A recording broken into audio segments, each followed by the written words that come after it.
বিষয়ভিত্তিক আলোচনা শেষ। তাহলে চলো কয়েকটি গাণিতিক উদাহরণ আমরা দেখে নিই। কিছু গাণিতিক উদাহরণ আমরা এখানে করব, কিছু তোমাদের হোমওয়ার্ক দেওয়া থাকবে, সেগুলো সলভ করার চেষ্টা করবে। তাই প্রথম প্রবলেমটি আমরা দেখি, তোমরা স্ক্রিনে দেখতে পাচ্ছ মানুষের শরীরে স্বাভাবিক তাপমাত্রার মান 98.4 ডিগ্রি ফারেনহাইট, সেলসিয়াস স্কেলে এই উষ্ণতার মান কত? তাহলে আমরা সেলসিয়াস এবং ফারেনহাইট সম্পর্ক যখন প্রতিষ্ঠা করলাম তখন আমরা দেখেছিলাম C = 5/9 F - 32। এটা হচ্ছে আমার সেলসিয়াস এবং ফারেনহাইট স্কেলের মধ্যে সম্পর্ক। তাহলে এখানে F এর ভ্যালু দিয়ে দিয়েছে, জাস্ট আমরা কি করব, এই ইকুয়েশনে পুট করে দেব। তাহলে 98.4 হচ্ছে আমার নরমাল টেম্পারেচার -32। পরের লাইন 5/9, 98.4 থেকে 32 সাবট্রাক্ট করলে পাবো 66.4।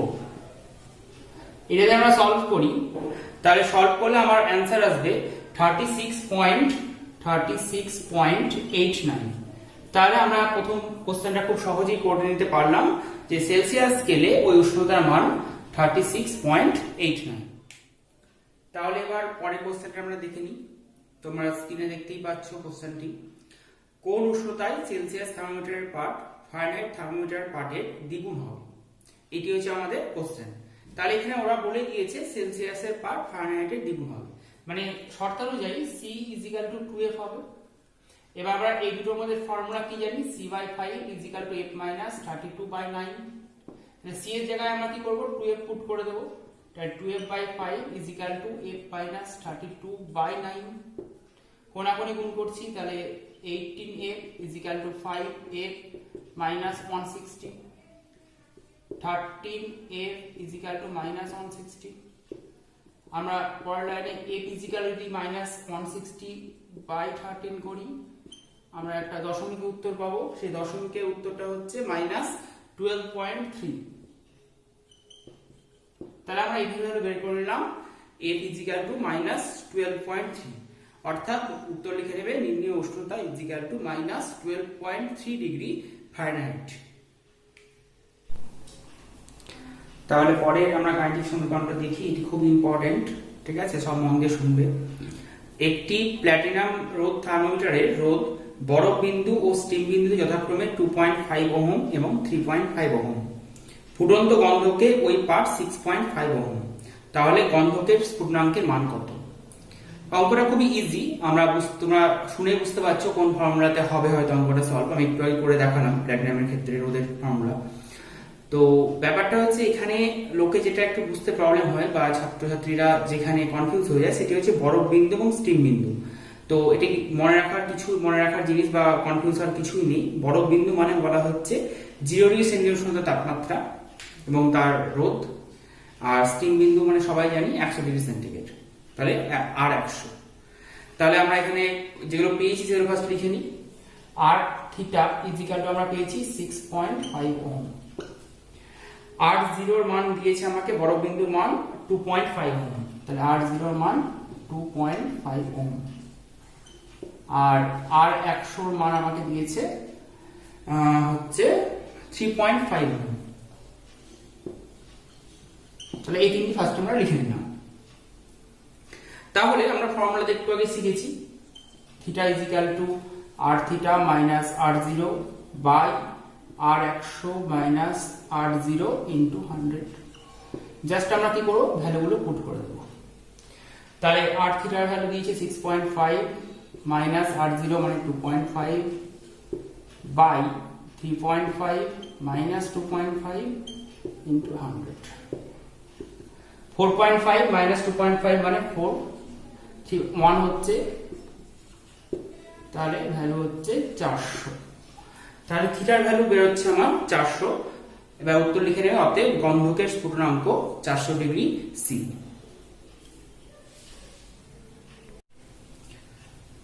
এবার আমরা পরের গাণিতিক উদাহরণটা দেখি। একটি স্থির আয়তন গ্যাস থার্মোমিটারে 0 ডিগ্রি সেন্টিগ্রেড এবং 100 ডিগ্রি সেন্টিগ্রেড তাপমাত্রায় গ্যাসের চাপ যথাক্রমে 125 সেন্টিমিটার ও 175 সেন্টিমিটার পারস্তম্ভের সমান হয়। একটি গ্যাস গ্রাহে ওই থার্মোমিটার 160 সেন্টিমিটার পারস্তম্ভের পাঠ দেখালে ওই গ্রাহের তাপমাত্রা কত? তাহলে আমরা যদি স্থির আয়তন গ্যাস থার্মোমিটারের ক্ষেত্রে বের করি, তাহলে ফর্মুলা তোমাদের দেওয়া হয়েছিল থিটা ইজ ইকুয়াল টু কি হয়, চাপের সাথে যে সম্পর্কটা, চাপের সূত্র থেকে, তাহলে theta is equal to P theta minus P zero by P 100 minus P zero into 100।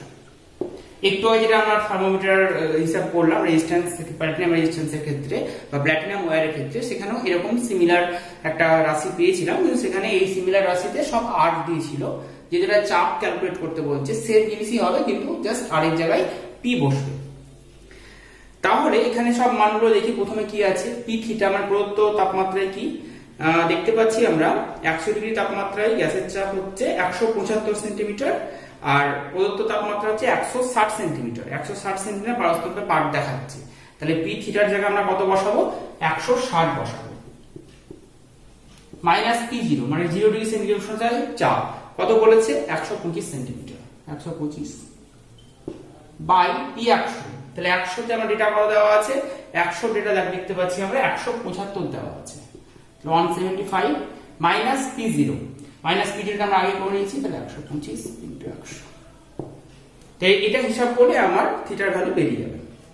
তাহলে এই বিয়োগ করলে হচ্ছে 35 বাই 50 ইন্টু 100, 50 দেখাচ্ছে 2, তাহলে আমার হচ্ছে 70। তাহলে আমরা বুঝতে পারলাম ওই গায়ের উষ্ণতা হবে 70 ডিগ্রি সেন্টিগ্রেড। তাহলে পরবর্তী গাণিতিক সমীকরণটা তোমরা দেখতে পাচ্ছ, একটি ত্রুটিপূর্ণ সেলসিয়াস থার্মোমিটার বরফ জলে রাখা হলে পারদতল 5 ডিগ্রি দাগে এসে পৌঁছায়। স্বাভাবিক বাষ্পচাপে এটিকে রাখলে 90 ডিগ্রি দাগে পারদতল আসে। থার্মোমিটারটিকে 60 ডিগ্রি সেন্টিগ্রেড উষ্ণতায় উষ্ণ কোনো বায়ু বস্তুর স্পর্শে রাখলে ওর পাঠ কত হবে। তাহলে এই কোশ্চেনটি খুব ইম্পর্টেন্ট, এই কোশ্চেনটিও আলাদা টাইপসের, একটু মন দিয়ে দেখো। তাহলে কি বলেছিল, ধরো একটা বরফ জলে রাখলো, সেখানে দেখালো পারদতল এসে 5 ডিগ্রিতে থামলো, মানে 5 ডিগ্রি রিডিং দেখাচ্ছে তোমার থার্মোমিটারে। ত্রুটিপূর্ণ বলেছে, হিসাব মতন 0 ডিগ্রি দেওয়া উচিত, কিন্তু যেহেতু ওটার মধ্যে এরর আছে তার জন্য দেখাচ্ছে কত, সেটা 5 ডিগ্রি। আবার বলছে কি, যখন স্বাভাবিক বাষ্পচাপে রাখবো তখন 90 ডিগ্রি দাগে আসে, মানে পারদতলটা আসে। এবার যদি 60 ডিগ্রি সেন্টিগ্রেড উষ্ণতায় কোনো বস্তুর স্পর্শে আছে, অরিজিনালি 60 ডিগ্রি, তাহলে সেক্ষেত্রে থার্মোমিটারটা কত পাঠ দেখাবে, এ হচ্ছে তোমার কোশ্চেন। তাহলে আমরা ধরে নিলাম 60 ডিগ্রি সেন্টিগ্রেড উষ্ণতায়, যেটা অরিজিনালি 60 ডিগ্রি, সেখানে আমি থার্মোমিটারটা স্পর্শ করেছি, তার জন্য আমি যে রিডিং পেয়েছি সেটা হচ্ছে আমার এক্স। প্রথমে আমরা ধরে নিলাম 60 ডিগ্রি সেন্টিগ্রেড উষ্ণতায় ওই ত্রুটিপূর্ণ থার্মোমিটারের রিডিং হচ্ছে এক্স বা X degree C, X degree C লিখে রাখবে, কোনো অসুবিধা নেই। তাহলে আমরা এখানে যে সমীকরণটা গঠন করতে পারছি সেটি হলো কি, এক্স মাইনাস 5 বাই 90 মাইনাস 5, তাহলে ইজিক্যাল টু এর কি হবে 60 বাই 100। সেই যে আমরা একটু আগে স্থিরাঙ্কের ফর্মুলা শিখেছিলাম, সেখান থেকে আমরা ক্যালকুলেট করতে পারছি। তাহলে এটা যদি আমরা সলভ করি তাহলে কি হচ্ছে 5, তাহলে হচ্ছে 5x minus 25 is equal two, এটা হবে 85, 85 ইন্টু 3 মানে 255, তাহলে 5x is equal two 280, therefore x is equal to 56। তাহলে যেটা আমাদের কাছে 60 ডিগ্রি, সেটা ওই থার্মোমিটারে মাপলে আমাদের রিডিং দেখাবে 56 ডিগ্রি। তাহলে অ্যান্সার হবে, অতএব ত্রুটিপূর্ণ থার্মোমিটারে 56 ডিগ্রি সেন্টিগ্রেড পাঠ। পরের কোশ্চেনটি দেখো, একটি বস্তুর উষ্ণতা 9 মিনিটে 50 ডিগ্রি সি থেকে নেমে 35 ডিগ্রি সিতে এলো। ফারেনহাইট স্কেলে উষ্ণতা হ্রাসের হার নির্ণয় করো। তাহলে 9 মিনিটে 50 ডিগ্রি থেকে 35 ডিগ্রিতে নেমেছে, তাহলে এগুলো সেলসিয়াসে আমার মান দেওয়া আছে, কিন্তু আমাকে ফারেনহাইট স্কেলে উষ্ণতা আবার হ্রাসের হার দিয়েছে, হার, ঠিক আছে। তো এই জিনিসটা আমাকে ক্যালকুলেট করতে হবে। তাহলে ফার্স্ট আমরা সি তে যদি আমরা টেম্পারেচার ডিফারেন্স দেখি, সেলসিয়াস স্কেলে যদি আমরা টেম্পারেচার ডিফারেন্স দেখি, তাহলে কত হবে 50 মাইনাস 35, তাহলে 50 মাইনাস 35 ডিগ্রি সি, তাহলে আলটিমেটলি আমার হচ্ছে 15 ডিগ্রি বা 15 ডিগ্রি সি। এবার এই 15 ডিগ্রি সি কে আমরা ফারেনহাইট স্কেলে রূপান্তর করি, তাহলে আমরা F ইকুয়াল টু কি পাবো, আমরা কি শিখেছি, সেলসিয়াসকে আমরা 9/5 দিয়ে গুণ করতে পারি, তাহলে আমরা সেলসিয়াস স্কেলে পাবো, ফারেনহাইট স্কেলে রূপান্তর পাবো এত ডিগ্রি, তাহলে হচ্ছে 27 ডিগ্রি। মানে এই যে পার্থক্যটা উষ্ণতা হ্রাস, এটা হলো আমরা ফারেনহাইট স্কেলে মানটা বের করে নিলাম, উত্তর বেরোলো আমার 27 ডিগ্রি। তাহলে এবার উষ্ণতা হ্রাসের হার জিজ্ঞেস করেছে, রেট জিজ্ঞেস করেছে, তাহলে হ্রাসের হার বা rate of change, rate of decreasing temperature, তাহলে উষ্ণতা হ্রাসের হার জিজ্ঞেস করেছে। তাহলে উষ্ণতা কত হলো, কত কমলো, 27। এই 27টা কতক্ষণে কমলো, হার জিজ্ঞেস করেছে, তাহলে 9 মিনিটে কমেছে, তাহলে বাই 9 ডিগ্রি সমান 3 ডিগ্রি, মানে হ্রাসের হার হচ্ছে 3 ডিগ্রি কি হবে পার মিনিট। তাহলে অ্যান্সার আমরা পেয়ে গেলাম, উষ্ণতা হ্রাসের হার প্রতি মিনিটে 3 ডিগ্রি ফারেনহাইট। তাহলে পরের কোশ্চেনটা চলো শুরু করি। গরম দুধের মধ্যে একটি সেলসিয়াস থার্মোমিটার ডোবালে পারদ 2 স্থিরবিন্দুর দূরত্বে 7/18 অংশ অগ্রসর হয়, দুধের উষ্ণতা কত? তাহলে আমরা সবাই জানি সেলসিয়াস স্কেলে দুটো বিন্দুর মধ্যে দূরত্ব কি হয়, 100 হয়। তাহলে সেলসিয়াস স্কেলের ক্ষেত্রে যে দূরত্ব থাকে ঊর্ধ্ব স্থিরাঙ্ক নিম্ন স্থিরাঙ্কের মধ্যে, তার এক অংশকে আমরা কি লিখতে পারি, তার এক অংশকে আমরা লিখতে পারি, এক অংশ ইজিক্যাল টু হচ্ছে আমার 100 ডিগ্রি, তাই তো। এবার আমাকে কি বলেছে, 7/18 অংশ বের করতে হবে, তাহলে আমরা বের করি 7/18 অংশ ইজিক্যাল টু কত হবে, 7/18 ইন্টু 100 ডিগ্রি। এটা যদি আমরা সলভ করি তাহলে আমরা লিখবো 38.89 ডিগ্রি। তাহলে আমরা উত্তর লিখে নেব, অতএব দুধের উষ্ণতা 38.89 ডিগ্রি সেন্টিগ্রেড। পরের কোশ্চেনটা আমরা দেখে নেব। একটি থার্মোমিটারের নিম্ন স্থিরাঙ্ক -10 ডিগ্রি, এই থার্মোমিটারে 50 ডিগ্রি সেন্টিগ্রেডের পাঠ হয় 30 ডিগ্রি, তাহলে থার্মোমিটারের প্রাথমিক অন্তর কত? তাহলে আমরা ফার্স্টে ধরে নিলাম, ধরি প্রাথমিক অন্তর ইজিক্যাল টু x। তাহলে এখানে কি বলেছে, 50 ডিগ্রিতে পাঠ হয় 30 ডিগ্রি, তাহলে এখানে যদি আমরা আগের সমীকরণ হিসেবে বসাই, তাহলে 50 - 0 বাই 100 ইজিক্যাল টু, এখানে আবার কি ডেটা বলেছে, নিম্ন স্থিরাঙ্ক হচ্ছে -10 আর 30 ডিগ্রি হচ্ছে 50 এর পার্ট, তাহলে 30 মাইনাস অফ নিম্ন স্থিরাঙ্ক মানে আবার এগেন -10 বাই তাহলে হচ্ছে আমার প্রাথমিক অন্তর মানে x। এটা হলো আমার প্রদত্ত সমীকরণ।